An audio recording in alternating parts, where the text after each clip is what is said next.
All right, so what was the rant you started with last week, Darren? What was it? It was what was the word? It's being misspelled or misused. Wasn't that what was it? 2 weeks ago? Wasn't 2 weeks ago. What was it? The Super Bowl was 2 words. Oh, that's it. Yes. Okay. Because well, I have something about a particular word that I'll get to in a moment. Okay. But I need a judgment on the word judgment and how it's spelled. Do you remember the PowerPoint presentation Darren Urban gave about a month ago internally to the department? And he had a slide that had the word judgment, and it was spelled J-U-D-G-E-M-E-N-T.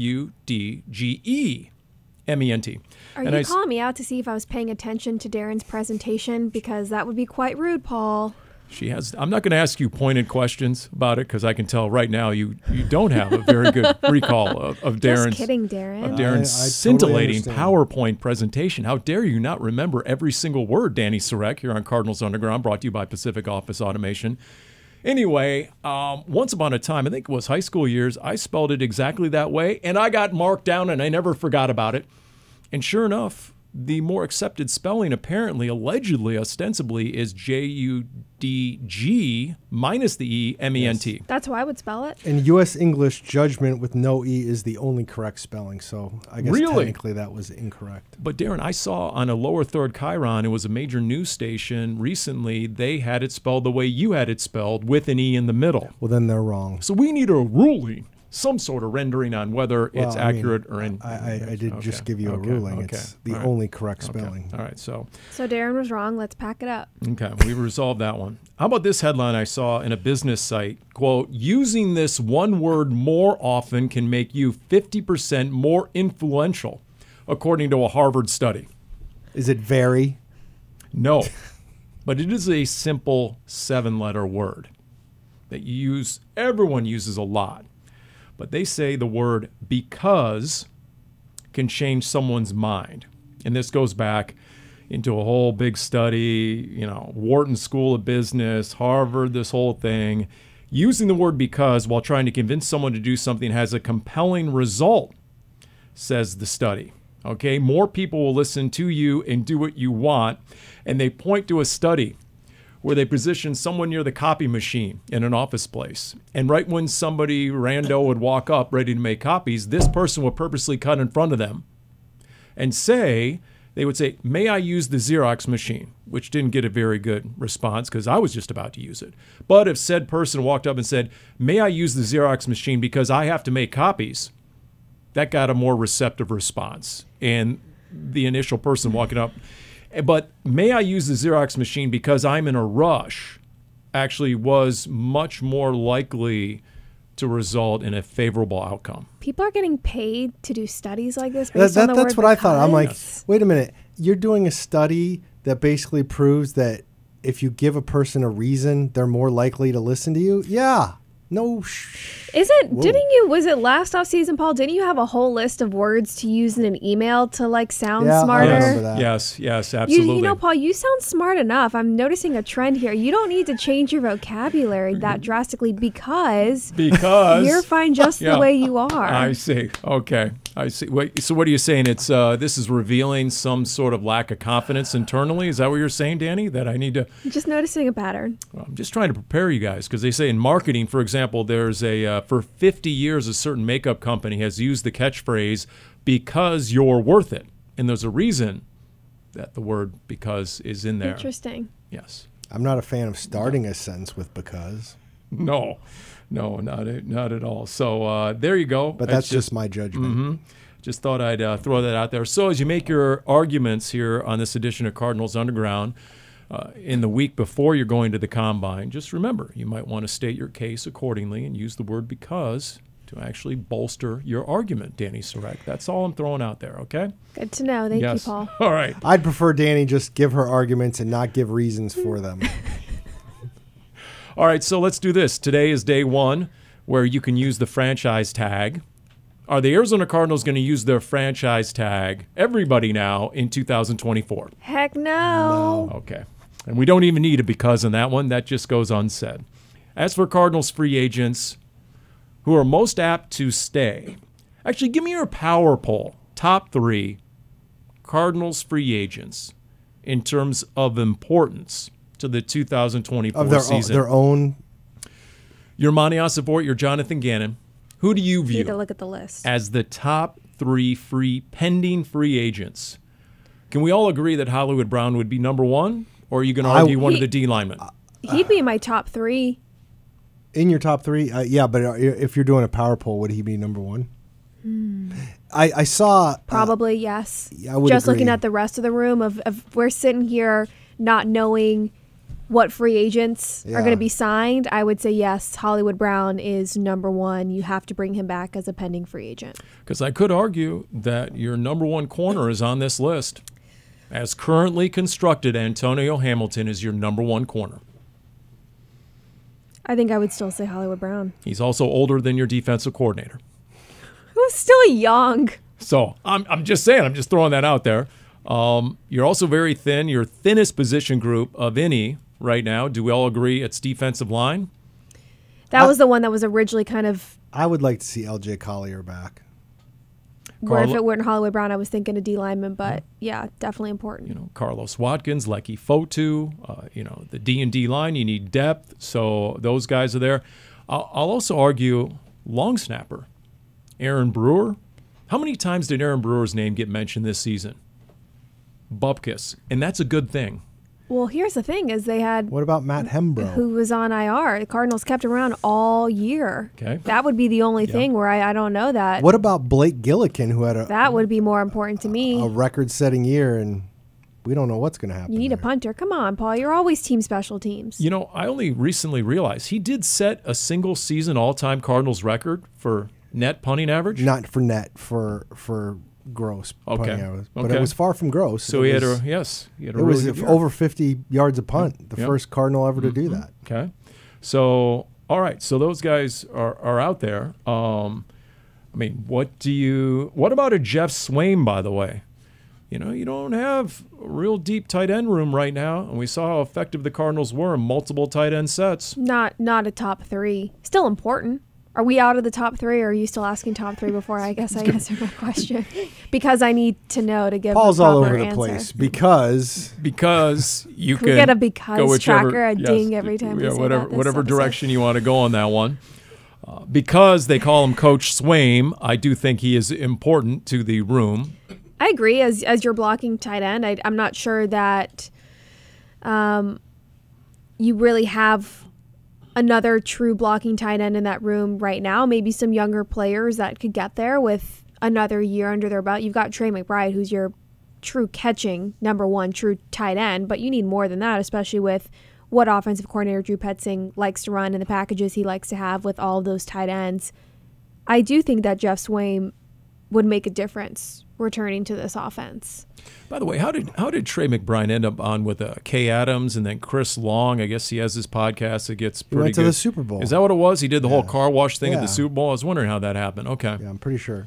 By the way, Darren, we're not talking about Kay Adams supposedly dating Shams Charania. That's all. It was all over Twitter, by the way. Did you happen to see that one? I missed that. On the Pat McAfee show? Yes. Well, he sent Kay, shoes for Valentine's Day. Shams or Pat McAfee? Shams. Oh, okay. I don't know. Maybe Air Force Ones or something, sneakers, I think. And then he was on the Pat McAfee show. I think he sent those for Valentine's Day. It was last week, and then he was on the Pat McAfee show, and McAfee straight up asked him, "Are you dating Kay Adams?" And it was this whole roundabout way of him saying essentially no. I think he was intentionally trying to... He dodged it real well. Right, but I think it almost seemed like he was trying to dodge it to keep it a secret. But I didn't get the vibe that he was doing that because they're together. I got it as we're not together, but this is something that people like to talk about. But I'm hoping we're Let's together. keep the mystery. Because, I would say my top 3 would be Hollywood and Collier and then probably Carlos Watkins, just knowing where they stand at the defensive line. If I had to do a power poll of 3, but as you mentioned, there are multiple people on this list that would help them if they came back at the current moment. I actually would agree. It's the rare occasion where we agree. I would say, and then I would also throw Antonio Hamilton as someone I'd like to see back. Now, Antonio Hamilton as the nickel or dime corner. Okay, now let's go. You have 2 other corners ahead of him, and who knows? Maybe that comes in the draft. Maybe that also comes in free agency. Maybe that comes courtesy of a cap casualty. So there's some NFL.com stories that have come out already this week after President's Day, and they're talking about some of the notable names that might be cap casualties, like, I don't know, a recent All-Pro, and Xavier Howard of Miami, because Miami is in such deep water when it comes to the cap. They're going to have to make some really hard decisions, and he's really well paid. And so Xavier Howard might hit the street because they would save nearly $19 million. Wow. J.C. Jackson, who went from New England to the Chargers and back to New England, and he would carry a $14.4 million cap hit, so they don't forecast that J.C. Jackson would be on board with the Patriots. I think my memory is not serving me correctly. Was J.C. Jackson the player who the Patriots cut because he didn't travel to their international game because he was missing meetings or late to meetings or something? No, who am I thinking You're thinking of the kid from ASU. Oh, yes. Who's with Lucas? the Raiders now? No. No. It's Jones. Jones, It's another yes. Jones. Jack Jones. Jack Jones. Oh, okay. Yes. But no, it's not the same guy. J.C. Jackson's the one who had a fantastic year with the Patriots a couple years ago during his free agent year. The Chargers signed him to a bunch of money, and then within 2 months of the season starting, he basically had lost his playing time because he wasn't playing well enough. By the way, according to this NFL.com story, we need to really keep an eye on the LA Chargers because they are up against the cap and beyond. And you have a new coach who wants to probably change out the roster. And a new GM. So they're saying it's going to be a choice between Joey Bosa or Khalil Mack. One of those two is probably going to have to go. They also say that the Chargers are going to have to choose between Mike Williams and Keenan Allen at receiver, and that the fact, yes, believe the Chargers are targeting receiver at number 5 right behind the Cardinals because they'll draft that receiver, and then one of those two big-name, highly paid guys is gone.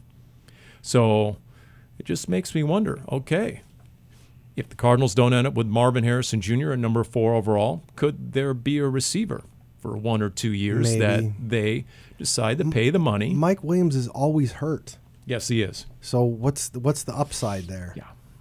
By the way, Keenan Allen had a heck of a year. He did. Pro Bowl, but he's going to turn 32 this spring. And the Chargers did an excellent job when he got to 10,000 yards of showing every single one of those yards on a Twitter video, which was awesome. Really? Oh, did you not remember that? They're known for having a really good social media department, right? They put together a video that showed every single one of his 10,000 yards. No. So obviously they were all his catches. Okay, I'll have to check that out. It went up for a while, but yeah, you can find that.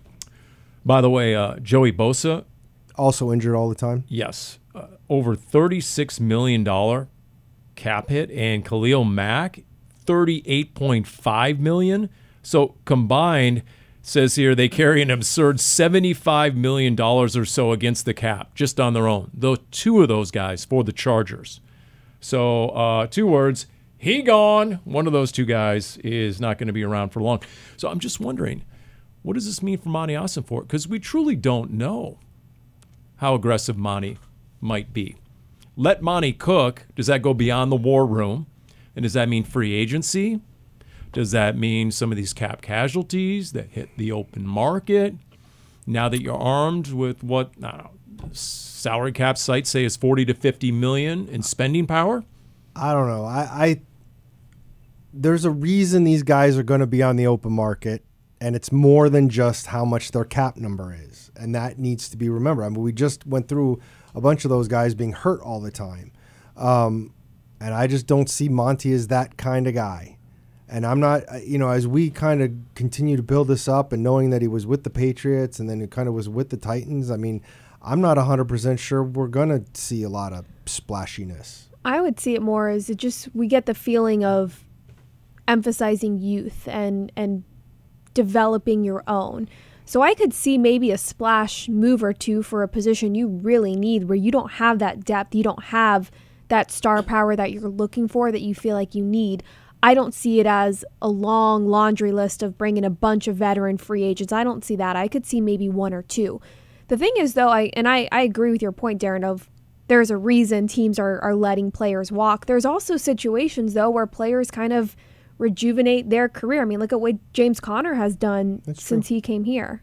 That's true, but one of the reasons, in my opinion, it's been such a revelation for the Cardinals is because despite arguments to the contrary before last year, like you've gotten him for a reasonable amount of money. The thing is what will Joey Bosa look for on the open market if he is released? What would J.C. Jackson be looking for on the open market? If a guy is willing to come here for 1 or 2 years and play for peanuts, sure.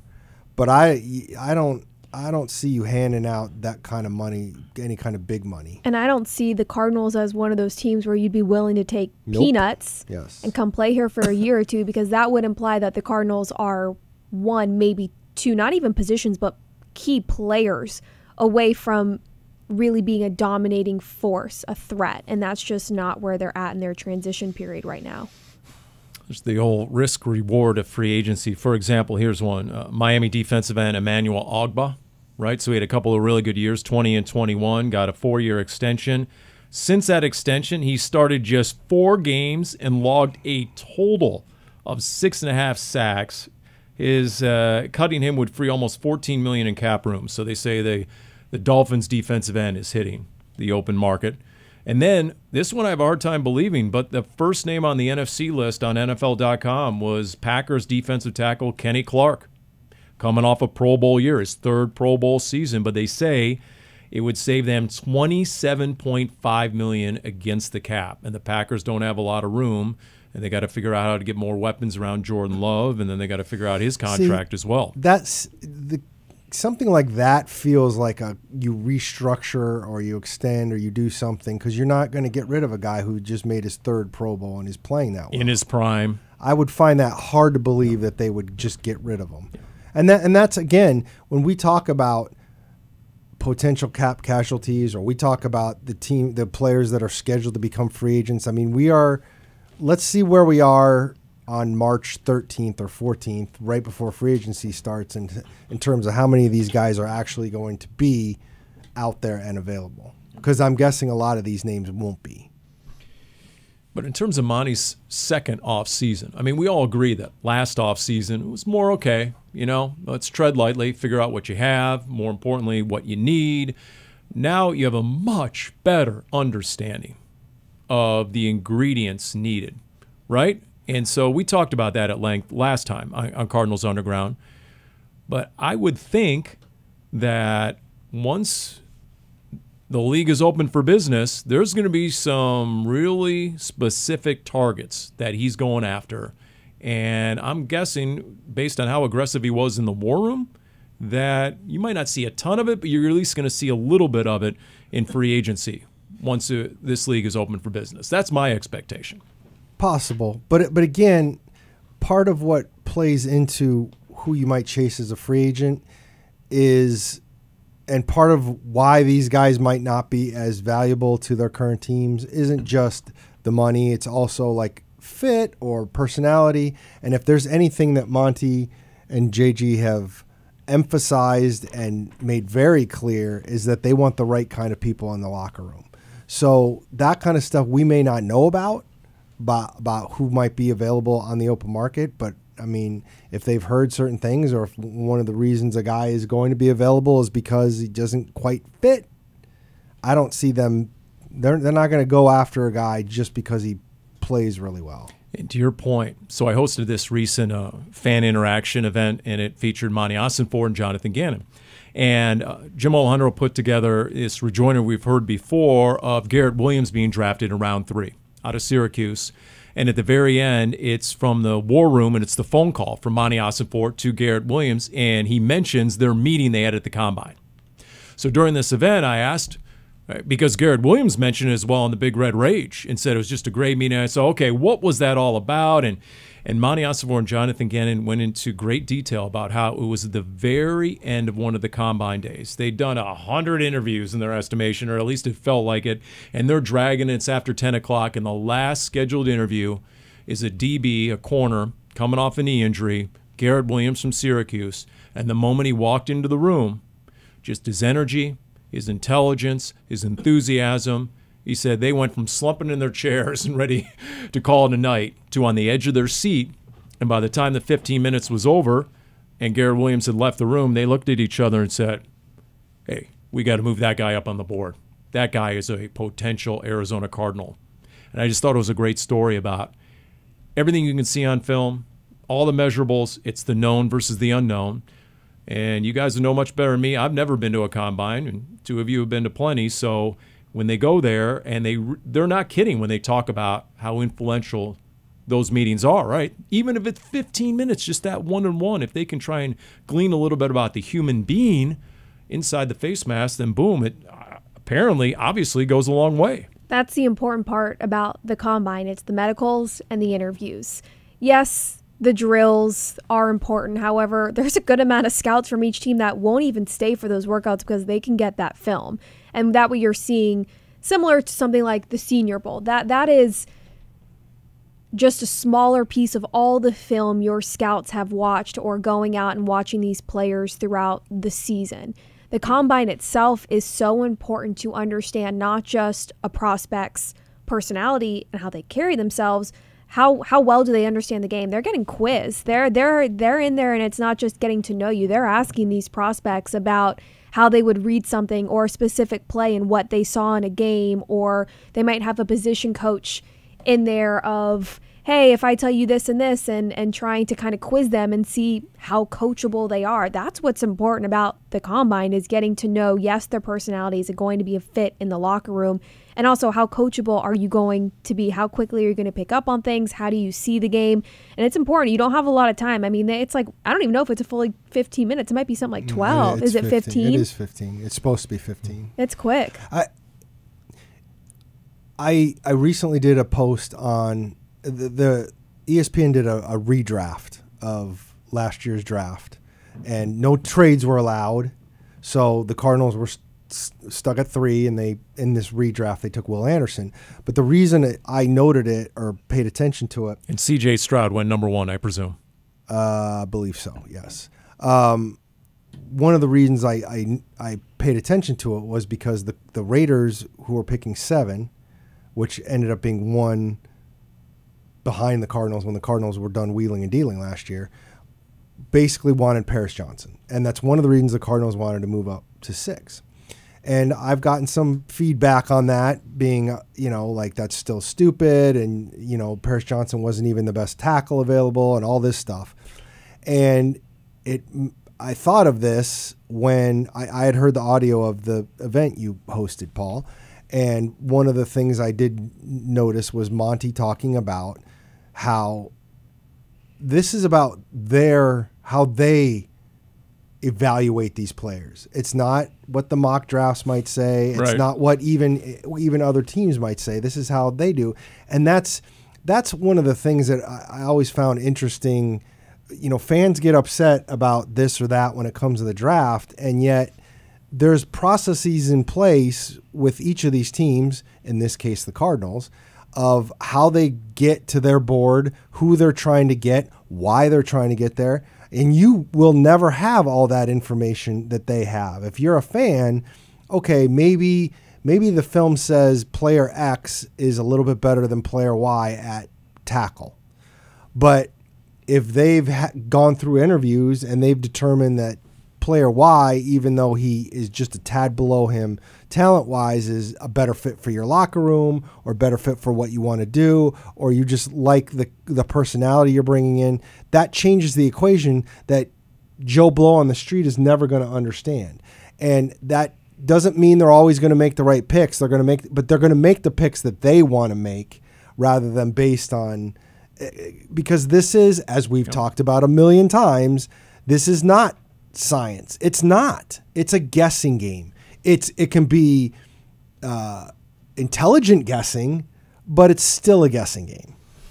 Speaking of mock drafts, on the day of this podcast, we've had the Daniel Jeremiah 2.0 come out. Here you go. Caleb Williams, number 1 to Chicago. Drake May, number 2 to Washington.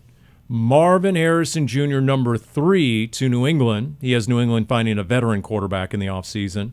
And then number 4, Malik Neighbors to the Arizona Cardinals. Now, LSU wide receiver. That's in addition to Lance Zierlein, also NFL.com, recently having the Cardinals going receiver at number 4. And not Marvin Harrison Jr. either. In that mock draft, he had the Cardinals going Rome Odunze. Was Marvin off the board on his draft too, though? Yes. So I just don't see that happening. And this Daniel Jeremiah. Right, if it's not Marvin Harrison Jr., I don't see the Cardinals taking another wide receiver at 4. In fact, in the Daniel Jeremiah, Joe Alt goes number 5 to the Chargers. That would seem the more Notre likely Dame for tackle. Cardinals. To me, if Marvin Harrison is off the board and they stay at number 4, Joe Alt or the tackle position would be much more likely. You know, I saw something on Twitter today. I believe it was Matt Miller, maybe who I saw it from, and it was a really good point talking about the Patriots at 3 overall of not taking a quarterback, essentially looking at what Carolina did with Bryce Young, of taking a quarterback in a situation where the rest of the team is still in such a heavy rebuilding phase that he didn't have the proper production or the proper pieces around him to be successful, and that slows down the process as a whole. And so the argument was the Patriots should take a wide receiver, get a veteran quarterback, and kind of build around that way. And maybe even if, we've seen online, maybe the quarterbacks for next year's draft aren't going to be as highly graded, but if you can get by for a year or two with a veteran quarterback and drafting, if you're New England, drafting a wide receiver at 3 overall rather than a quarterback, which has been the talk for the last couple of weeks or months, at least in a lot of these mock drafts, because the Patriots need a quarterback and you got the 3rd overall pick, right? Kind of seems like that would go hand in hand. But I do think it's a good argument if you're New England of finding a veteran quarterback that you like and using that top pick for maybe another piece, especially what Marvin Harrison Jr. has been described as a generational talent as a wide receiver. The only thing is that, and Matt Miller's on board with this, and Daniel Jeremiah as well, is that if next year's QB class is so poor, then can you afford to wait 2 years, essentially?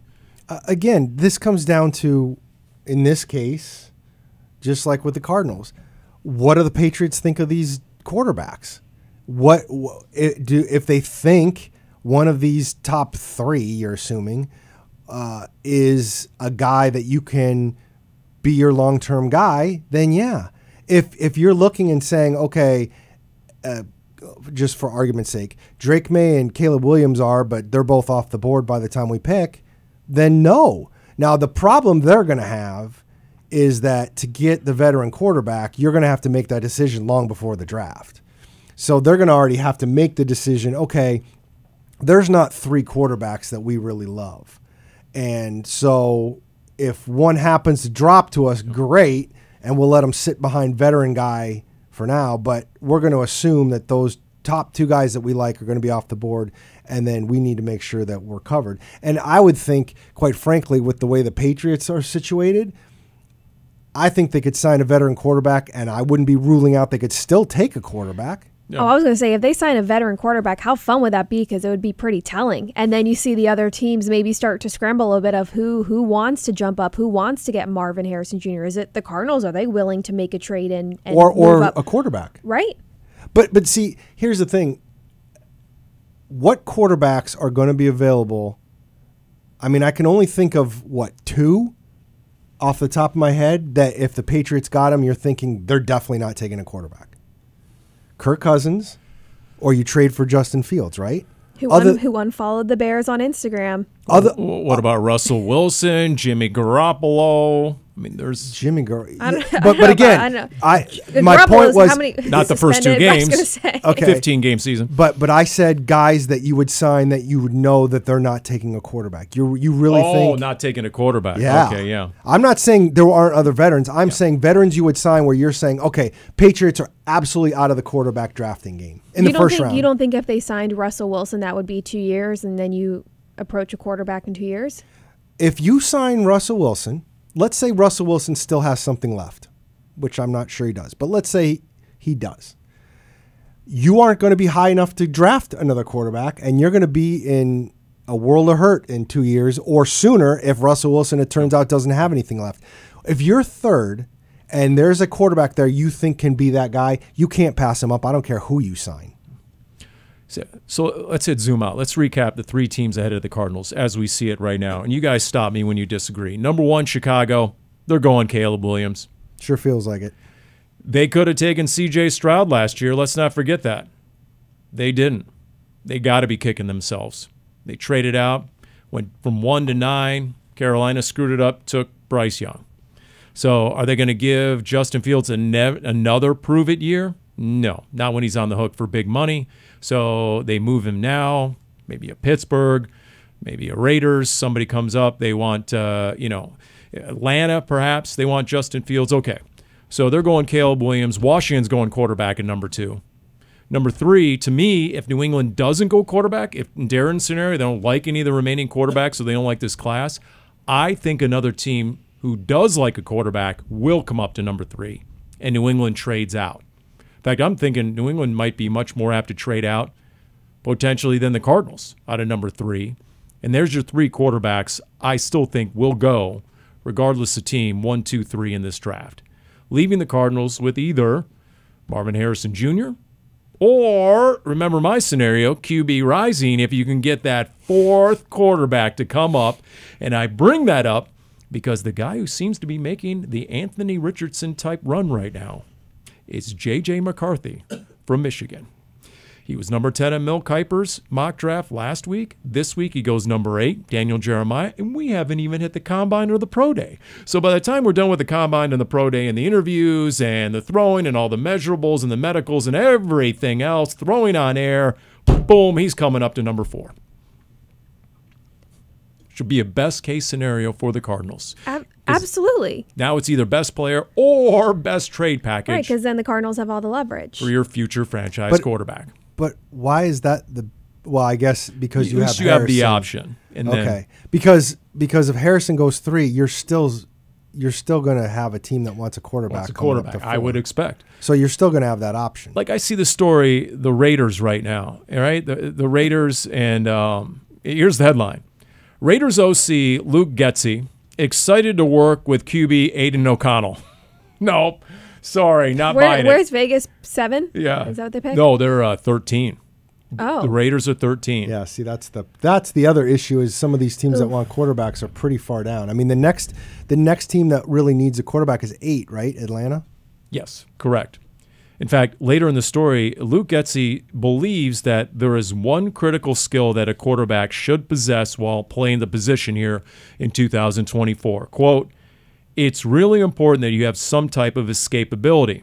You got to be able to have that second chance, create the extended play, whether it's just sliding up in the pocket or whether it's extending it with your feet outside the pocket." Is that Aiden O'Connell, the 4th rounder from Purdue? I'd say no. In fact, if Jaden Daniels is there at number 4 and his former coach at ASU, Antonio Pierce, and they're in that Raiders war room, and you're moving down to 13? I'm thinking Monti Ossenfort gets a phone call and a heck of a trade offer from the Raiders. You can get one of those top D linemen at 13, even if you said you don't want to do tackle. Sure. Maybe take a wide receiver at 27, or vice versa. Take a wide receiver if you go down to 13 and then attack the trenches at 27. So what kind of package would you need to go from 4 to 13? You know, I don't have the old Jimmy Johnson trade value chart in front of me. You definitely, to go from 4 to 13, and once again, we talked about this last week. Not only do you need the first-round pick, but you need the QB surcharge, the QB kicker in there, because based on last year, you know, you can hope and wish and figure that it's going to be a top 5, top 10 pick, but look what happened. So if I'm Monti Ossenfort, I'm citing that to the team calling me and saying, because of that, guess what? I'm going to need some further insurance. What about if you're doing that scenario of you take a 2025 first and second from Vegas, and then maybe 2024 you take a later round? Because the Cardinals have 11 draft picks this year. I don't know how much of a difference by that point if you're getting later picks including swapping. Yes, I agree. If Vegas is going to ride with a rookie quarterback, CJ Stroud and the Texans is an anomaly. Be careful what you're saying. It's an anomaly. I mean, you have to look at it as what it is, which is an anomaly. What do you expect? What we were expecting last year of Vegas is going to ride with a rookie quarterback of, okay, if you have their first and second in 2025, that's probably going to bode pretty well for you. And look, he's in a division with Andy Reid and Sean Payton and now Jim Harbaugh. So, yeah, I like the forecast as well, just like I thoroughly was on board with the factoring of Houston a year ago. They hadn't won more than 4 games in each of the 3 previous seasons, and they're going to start a rookie quarterback with a rookie head coach. Are you kidding me? Yes. I'm totally with you on that. I know it can feel like the Cardinals maybe got burned by that trade in terms of landing with 27 because of Stroud and the Texans. I don't know that I have the same confidence that Vegas would be able to pull that off as well. It wouldn't stop me from looking at that idea of, if you're looking for trade value, of looking at first and second for 2025. And then because it's such a loaded O-line draft, you could still get your tackle and or your franchise center later in the first round. You could find a corner that, by most forecasts, I'm really curious to see what corner and edge rusher looks at the combine and whether that changes our thinking 2 weeks from now, what the thinking is, and whether there really is a corner or an edge guy worthy of a top 5, top 8 pick in this draft. It's funny because Mina Kimes tweeted out that by her evaluation, 20 of the 32 teams would have to have cornerback as a major priority. Wow. 20 of them. Wow. Obviously, that includes the Cardinals, but and from everything I've read, cornerback is not strong in this draft depth-wise. Okay, so let's use that as the premise. Let's say, okay, that is the reality right now, and if there's much more demand than supply, and the Cardinals, they got to be in the top 5 of teams in need of cornerback 1, considering that Antonio Hamilton is your top cornerback right now. Do you overdraft a corner? Terry and Arnold, who was figured to go 8 to 12, 8 to 15. Do you take a Terry and Arnold out of Alabama, number 4? Not out of desperation, no. And if he's not high enough on your board to warrant that, or maybe you're even stretching by about 1 to 4 picks, picking early, no, not with where the Cardinals pick. Again, you have so many other needs, and Darren has a point of, it's not just other needs, it's the quality of positions like wide receiver and tackle that make it worth it to stick with those in the draft this year. I would not draft a cornerback strictly because you need one if that player, if the value doesn't warrant that. I'm not stretching, and this is essentially close to the same argument Dani just had, but I'm not stretching because this team isn't about to win a Super Bowl, and you still have to build quite a bit of this roster, and stretching to do anything at this point, it'd be like spending a ton of money on a certain defensive player in free agency, and I'm not naming anybody. I'm just saying you're not that close to be making risky moves like that when you have to build a roster still, not only this year, but you might be talking about the 2025 draft to get to where you really need to be. My only counter argument is that it's so loaded in O-line, it's so loaded in a receiver, and you have 11 picks in this draft. You use your top pick, number 4 overall, to get the position group that's undersupplied, undermanned, and then you take your rest of your picks to target those other position groups because it's so deep in prospects. If I've got 6 guys above the cornerback at 4, and that's where I have to pick, there is no way in hell I'm taking the cornerback. No way. Well, and the other point is just because you draft him 4th overall doesn't mean he's going to be good enough on the field. Yeah. Just because you're drafting him to be your number 1 cornerback doesn't mean he's going to be able to play like a number 1 cornerback against the wide receivers in the league in this division. Do we have to talk about Cody Brown again, Paul? Oh, boy. Yeah, I shouldn't laugh at that one. You're right. Cody Brown, boy, had no business being a top of round 2 pick at all. And that was apparent right from the get-go. Yeah, and you were chasing that one for a good 3 or 4 or 5 years. Yeah. You're right on a swing and a miss like that. Yeah, the best case scenario might be, honestly, at this point, and it'll change every week until we get to late April, the best case scenario might be doing a deal with Atlanta. And guess what? You go down to 8, but at 8 you can still get a top offensive lineman. You can still get the top corner, perhaps, in Terry and Arnold, or maybe it's someone else. Maybe you go for the best edge rusher in this draft, which probably won't go before number 8. Unless Justin Fields finds his way to Atlanta before the draft. Maybe. That might happen. You're right. You're absolutely right. And, but there are teams that I'm not. Denver, the Raiders, Atlanta, Pittsburgh, these are all teams that are. Minnesota, they need a quarterback. They need an answer It's at quarterback. It's going to be interesting to me, the Justin Fields thing, if the Bears decide to trade him, what kind of package they get for him.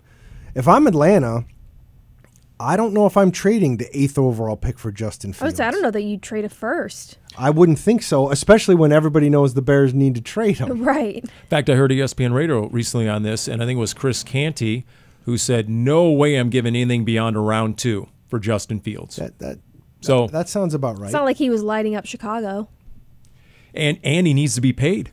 Right. Right? No, He's that's at the a end good of his point, rookie too. deal. It's very Rosen-esque. Yes. So, yeah. So, look, I'm curious to what degree Monty's phone is going to ring. I wonder how much he's already had inquiries, people kicking the tires. I'm sure more so starting next week after or during the combine, the week after, I guess, 2 weeks. Yeah, and I'm guessing, right, at the combine, people come up and, hey, Monty, got a moment? Let's walk and talk, right? I'm sure there'll be some preliminary kind of discussions, but of course, we're not going to know. Monty's not doing jack squat until he's on the clock and he knows who he could potentially pick.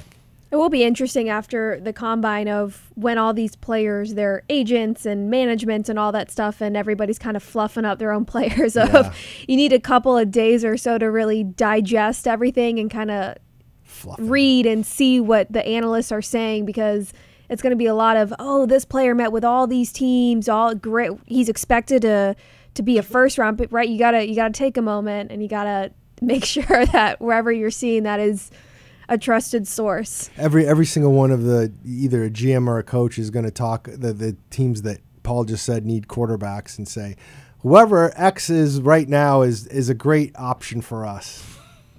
Doing our due diligence. By the way, with the Cardinals' second first-round pick, number 27 overall, you realize the most popular name based on what I see in the mock drafts, your guy out of Mizzou, Darius Robinson, who balled out at the Senior Bowl. Balled out at the Senior Bowl. He's really MIZ. versatile. He can 6'5", 286. He can rush inside. He can slide out to the edge. A lot of mock drafts have him coming to the Cardinals at 27 overall. We could use some more Tigers in the building. Yeah. My guy apparently is climbing the mock draft. Jackson Powers Johnson, the nasty center, 6'3", 334 out of Oregon, the franchise center. I was thinking maybe he'd be a possibility at 27, but his stock has been rising. Here's the problem, as you say, his stock is rising. Can we get an ISO cam on Darren for this rant, It's funny because I know I'm in for it when he gathers himself. I mean, he leans back, he takes an extra deep breath in 3, 2, 1. I mean, the bottom line is when you start talking about these guys rising and what kind of attention they're getting. I mean, in the end, we don't know that. Like we're just guessing. It's like you brought up the Daniel Jeremiah mock draft. Yep. He's going to do whatever 5 or 6 or 8 versions, right? I'm sure. And so it feels like it's good business. Okay, so last one I had the 3 quarterbacks going top 3. So this one I'm going to make the Patriots sign a veteran quarterback, quote unquote, and that means I can put Marvin Harrison there. And that's the other thing that kind of bothers me is like some of these mock drafts, and it might have been Daniels, to be honest.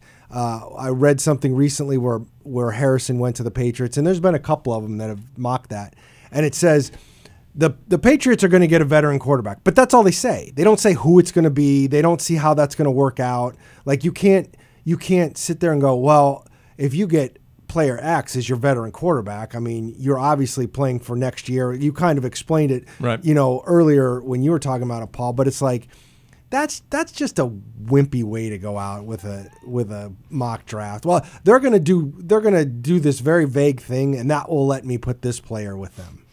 By the way, my new sleeper, thanks for asking, my new sleeper in this draft would be the Seattle Seahawks, who just picked up the $12.7 million Geno Smith. Yeah, Geno Smith, right? And they still owe him another $9 million at some point in March. So, what are the odds Geno Smith ends up like Justin Fields? Very possible. Gets traded away, and then Seattle comes in with, oh, by the way, they just pulled in Arizona Cardinals. They have a first-time head coach and first-time coordinators.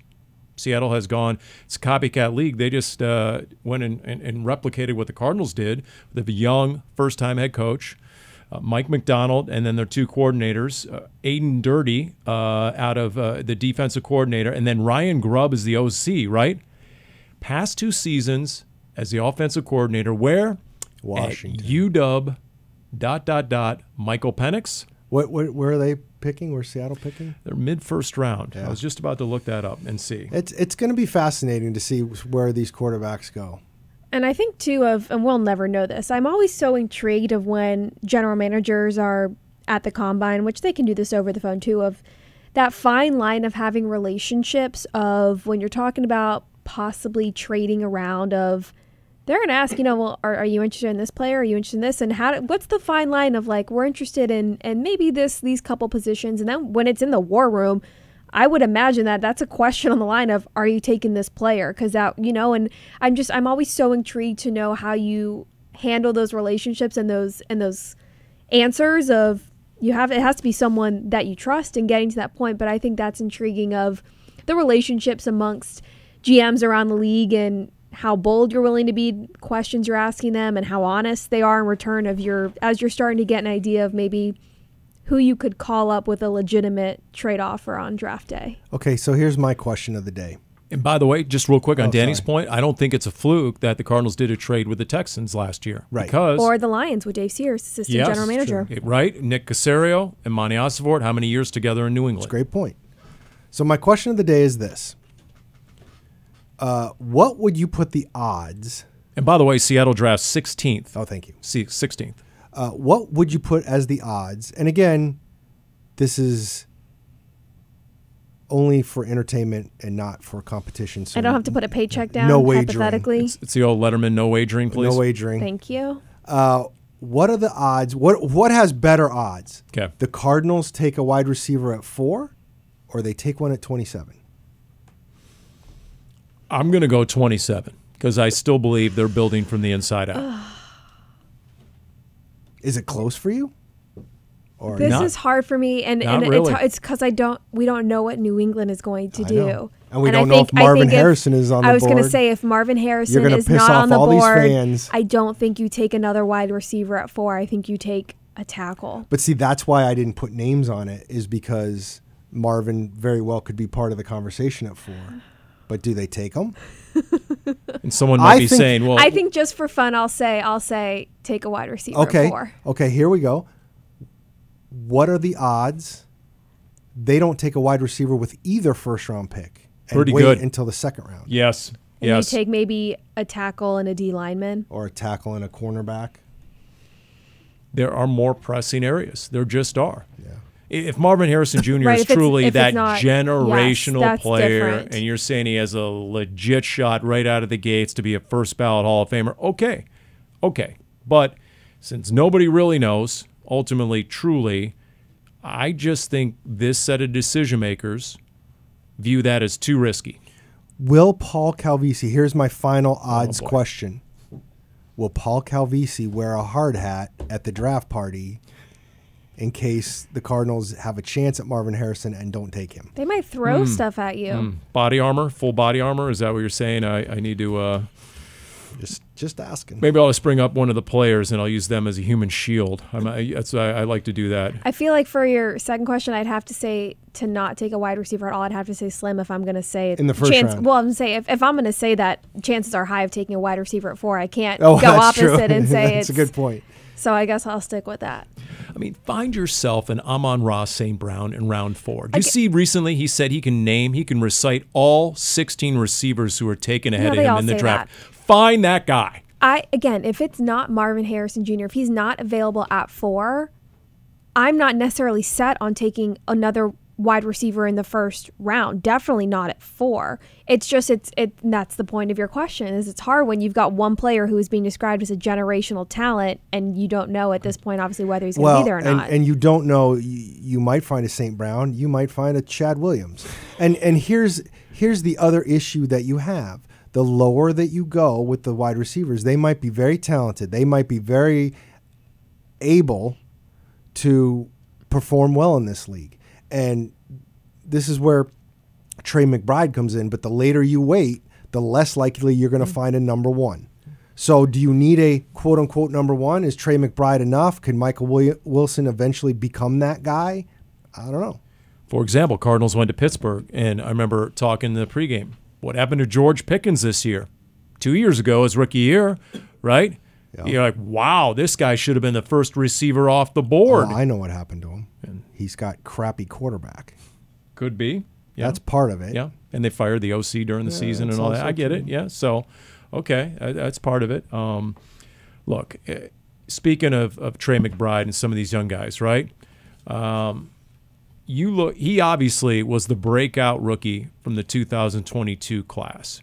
The 2023 class, who do you expect to make the biggest jump from their first season last season to this season? And to refresh everyone's memory, the Cardinals draft picks: Paris Johnson, B.J. Ojulari, Garrett Williams, Michael Wilson, John Gaines, Clayton Tune, Owen Papo, Keitrell Clark, Dante Stills in round 6. He got a lot of snaps.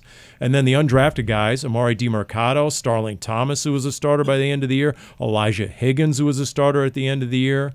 These are all guys who saw time. So wouldn't the easy answer be John Gaines, who didn't play the whole season because he was rehabbing? Cheap. That's hard. My vote, and it's close for me, my vote is B.J. Ojulari. I think he's going to get – I don't think he got a lot of offseason work last year. I think they're going to work with him. I think he flashed enough, and that's a position of need. It's real close with me on him and Garrett Williams, because I think Garrett Williams also didn't get an offseason, and I think is intelligent enough to really become a solid player, but I'm going to go with Ojulari. Those were my top two. The third could have been Michael Wilson. However, he had that offseason. So I guess I was having the same Doesn't thought mean he process. can't make a jump. I know, but I was having the same thought process you were of two players in Ojulari and Williams that didn't have that full offseason, and we still saw good things from them. I think probably Garrett Williams and I'm not saying that B.J. Ojulari is not intelligent, but it just seems like Garrett Williams is incredibly intelligent and sees the field well. And when you've got Budda Baker and Jalen Thompson right there helping you, I can't imagine he has anything but a big leap into year 2 with a full off season and, presumably a full healthy season. Garrett Williams made a comment on the Big Red Rage. He said he was already bored watching college football because the NFL is so much more advanced than college football. And when he watches college football now, he's not even a full year removed from the college game. He said he was bored by it because it's so simplistic compared to the NFL and everything that's on their plate, everything they scheme up and they run. I thought, so to your point, yeah, he's definitely has a high football IQ. There's no doubt about it. My only pushback on the B.J. Ojulari, did you see enough to truly forecast a breakout year in 2024? Or are you hoping and praying B.J. Ojulari is the breakout guy? Maybe there's a little bit of that. Because it's such an area of need. Maybe there's a little bit of that. I mean, I did think he flashed. Did he flash as much as I'd like him to? Probably not. But we will see. They definitely need him, and I want to believe in the draft capital that they invested in him. I've seen enough second-round linebackers not work out in my career, so I'd like for that one to work. Yeah, if you made me put money on it and like serious stakes, I'd probably go with Michael Wilson. I really would, because I think the last 2 games were telling when he finally got in sync with his quarterback, when he finally, those two actually had some chemistry going and they're able to make adjustments sort of with eye contact. And he described a couple of those third downs they converted. Once he really had some of those route adjusts down and Kyler could trust him and would target him more. If you're asking me who's going to have a breakout season, I could really see Michael Wilson being that guy, beyond what he did. What if they draft Marvin Harrison? Well, and then if his targets are cut in half, then okay. Then it doesn't mean he can't make a huge leap and have a lot lesser stats. But if Hollywood Brown isn't around, and I don't know the future exactly of Rondale Moore, how they view using him, he easily could get 80 catches as a number 2. I had to smile. ESPN did a thing on like all the top free agents and where their best landing spot would be, and I found it interesting that I felt like. I'd have to go back and look, but I felt like 70% of them were going back to their original team, which I thought was interesting. One, they had like Hollywood Brown as like the 10th or 12th top free agent, which I thought was caught my eye. And at least on this list, I'm assuming it was the top free agents.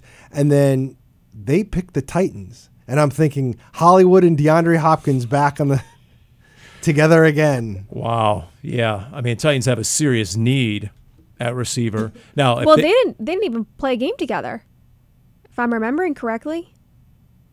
No, they did. They did. I don't think they played very long together, but I do think. I think because remember Hopkins was suspended. It was D-Hop and Hollywood. And then Hollywood Brown got hurt. No, it was delayed, but I think they eventually got back on the field. They did have a They game never together. played a game with Kyler together. Yes, that's what it was. The three of them. Yeah, yes, the three of them never. That's what I remember. But yes, that's a great and they observation. would not. The three of them would not play together in Tennessee if that were to happen either. Now that would be a headline. That would be a mock that would draft change a event. lot of stuff. Okay, so 2 takeaways. Number 1, yes, Tennessee needs receivers bad, and they might overpay him like Jacksonville once upon a time overpaid Christian Kirk. Although that worked out for him. For him, it worked out. Well, I think it worked out for Jacksonville. He's been really good. Yeah, okay. I'm just saying for the Cardinals, okay. Not a great scenario. I get it. And then the other point I was going to make is if indeed Hollywood Brown is 10th or 12th on that list, and if they got that list from their sources like NFL GMs and talent evaluators, that's bad for the Cardinals too, because people realize that he had a much better year on film than he did in the box score. We're going to have a real good sense, I would think, in a couple weeks of whether Hollywood Brown's going to have a market aside from here, because it'll start leaking out. When will the Cardinals find out about compensatory picks based off free agents that the Cardinals lost last year? They're not getting any. None. No, their one chance went out the window when Yelda Froholt essentially became the starter and played all the time. Gotcha.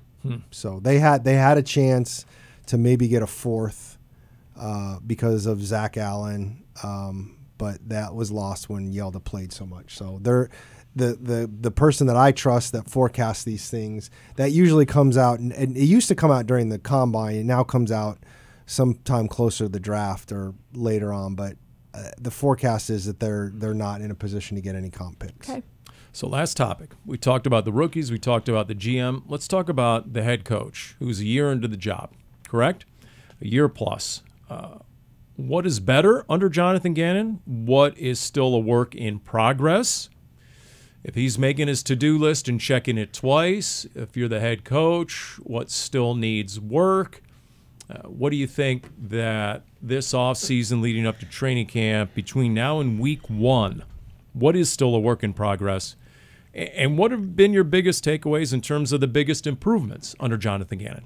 Biggest improvement still needs to be made is stopping the run on defense. If we're talking about things on the field, whatever you want to say. Cardinals were bottom tier when it came to stopping the run. Yes, dealing with a handful of injuries along that defensive line, and obviously if you can't stop the run and they're going to keep running, I mean, just the defense as a whole of not having the strongest secondary when you're looking at the cornerbacks. You didn't have a consistent pass rush, but it was really their inability to stop the run on a consistent basis that allowed opponents to control the game.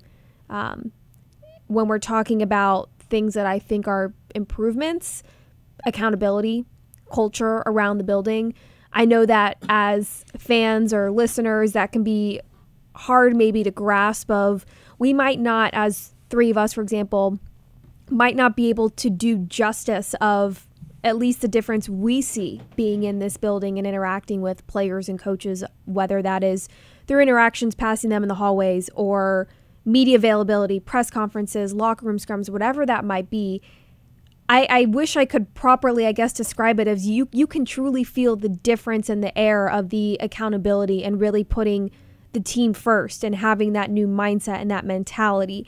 I think that was shown with the effort and the fight that this team had. In years past, we talked about how many times we saw this Cardinals team come out and have slow starts, and you're wondering mentally what is happening during the week, what is happening pregame, that it doesn't seem like players and coaches are on the same page or maybe locked in. And we didn't have those discussions this year. I think a lot of that, yes, stems from ownership and from the front office, but really from Jonathan Gannon and what he is instilling in his coaches and his players. And I think that was the greatest improvement. That obviously is a huge one to me. I don't disagree with it. I'm going to get a little bit more specific with a couple of those. I would think to me the biggest thing that needs to be helped is the defense, and obviously Dani touched on a lot of those reasons. I saw a tweet over the weekend that said that the Cardinals had the lead in 10 games in which they lost. Now, being up 7-0 or 3-0, which counts, that's not much of a lead, but I know that Jonathan Gannon wants to get to a point where this team finishes better. Now, they need to get better players, and some of what we talk about isn't, quite frankly, in Jonathan Gannon's control. You can only do so much with the players that you are given, and I still think this roster needs a lot of help. But I think the ability to finish consistently, and that, to me, starts with the defense, because you got to make sure the other team can't just go down and get points on you when they want. I'm going to really specifically on what I really love, because I love all the culture stuff, which obviously Dani just touched on. The rehab of the relationship between the coaching staff and Kyler Murray, and the relationship that he's developed with the quarterback, where this team is now to where they were 18 months ago with Kyler Murray, I do think there is good reason to think he can be your franchise quarterback. I do think they're making the right decision right now to proceed with Kyler Murray as the franchise quarterback. And I don't want to take away from what Kyler has brought to the table. I think he has made a legitimate effort to make sure that this is good too. And I think the injury played into that, and growing up and all those things has helped it. But I think Jonathan Gannon came into this situation knowing that some of that needed to be repaired, and he really went out of his way to connect with Kyler Murray, and I think he's done it, and I think that's only going to help this team. And I think, to me, that's one of the biggest things that's happened. It's a great observation on Kyler, because I firmly believe in hindsight that this was a prove-it season for Kyler Murray with this set of decision makers. And he was quick to realize, wait a minute, they're armed with 2 first-round picks. And at the beginning of the season, it was easily both could have been top 5 picks, and it's a loaded quarterback class. And so I think that instilled a certain sense of urgency, and I felt like he had to prove himself. And then guess what? He had to prove himself in their system, being under center, running a lot of different schemes than he'd ever run in his life. And if nothing else, he had to show he was willing to adapt and embrace that change in the new scheme. And then those last 3 games when he did excel, and he found out, wow, this is what a running game, a top 5 running game can do for a quarterback. This is what happens when I'm under center and I have the front 7 guessing. It's not nearly as predictable. And then I think they wanted to gauge his willingness to change some of his ways and accept the coaching that they provided. So that's an astute observation, and I echo a lot of what you said, Dani, about the culture and the accountability. There's no doubt about that.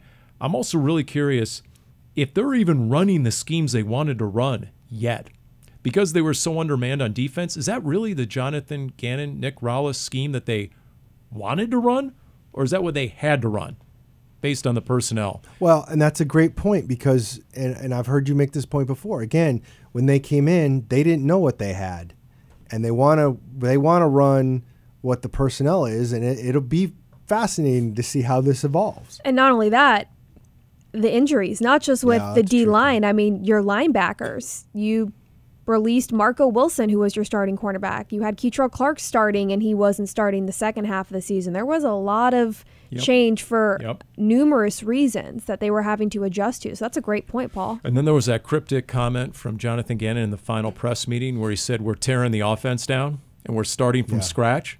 And I tried to press him on that a little bit at the fan event. Didn't get anywhere with it. But it is, I'm not sure how much of that was sort of, okay, he was kind of messing with the media a little bit. How much of it was, hey, we never truly got to install what we wanted to install, because don't forget, we didn't have our franchise quarterback the entirety of the offseason. I know I dismissed that as how significant that challenge must have been as a brand new coaching staff with a brand new scheme, and you can't even install it with your first string quarterback. And then you have to bring him in mid-season, and he couldn't get any real reps. So what sort of ceiling did that put on your scheme? And what sort of offseason, can they have, and are they capable now? Well, and I mean, again, if you had Colt McCoy through your offseason, and then you bring in Josh Dobbs, and then you have to ride with Clayton Tune for a week. Without a single training camp practice, In fact, we asked that of Drew Stanton recently on the Red Sea Report, and he was adamant.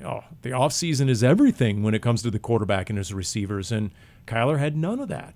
And so, yes, for all those reasons, I'm really intrigued about year 2. And because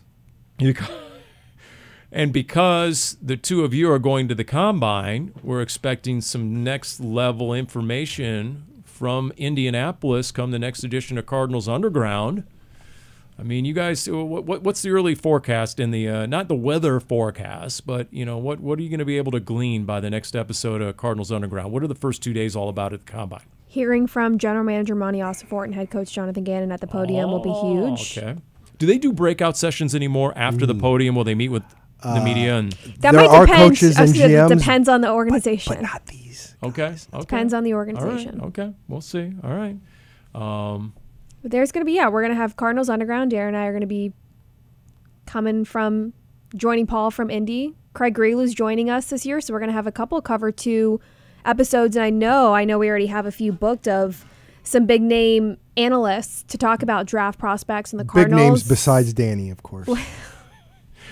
So I think it'll be a lot of good content. I don't know. Grillo on the road is that, you know, I thought that was prohibited years ago for reasons we won't discuss. For the first time, he actually cares about the weather. He's not just sarcastically bringing that up to me and you, Paul. He actually cares about the weather now in a cold place. All of a sudden, right. How about that? It's a solid point. That's right, because he's going to be out on the mean streets. Like forget the word because the word for Grillo is curfew. I urge you guys to get a curfew in place, and that'll do it for this edition of Cardinals Underground, brought to you by Pacific Office Automation.